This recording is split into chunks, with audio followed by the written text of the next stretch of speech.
What are President Trump's housing priorities for his second term? We're starting a three-part series with real estate expert Rick Sadle with Keller Williams Realty and SadleRealEstate.com. So here we go. Rick, good morning. Hey, good morning. So a new administration obviously in place. We're going to start by identifying Trump executive orders and memos having to do with housing. What have we heard so far? Well, no matter what side of the political aisle you're on, the new administration has definitely wasted no time in kind of making a splash, right? Trump signed this executive order ordering the federal administrations to deliver price relief to Americans. Now, that includes housing. The claim is the Biden administration imposed federal regulations that increased the cost of the average American household by like $50,000. Now, he intends to deliver on this claim by doing what President Trump likes to do, which is decrease regulations, specifically for this housing in this instance. Now, exactly how that can play out remains to be seen. The executive order seems to be more like executive guidelines at this point. Like all things politics, there isn't a ton of specifics just yet, but it does express his intentions in decreasing the cost of housing. Yeah, that's fair.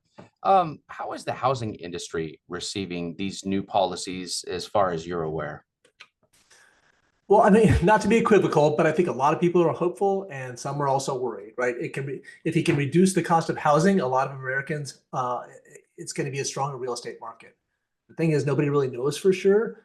We're just kind of waiting with bated breath at this point. Some people optimistic, some pessimistic. I think one of the big fears is that some of his other policies might actually increase inflation, which could cause the Fed to not lower the overnight lending rate, which could cause interest rates to stay high, right? Or the total reverse could happen. And affordability gets better. So I think people are just kind of waiting and seeing at this point.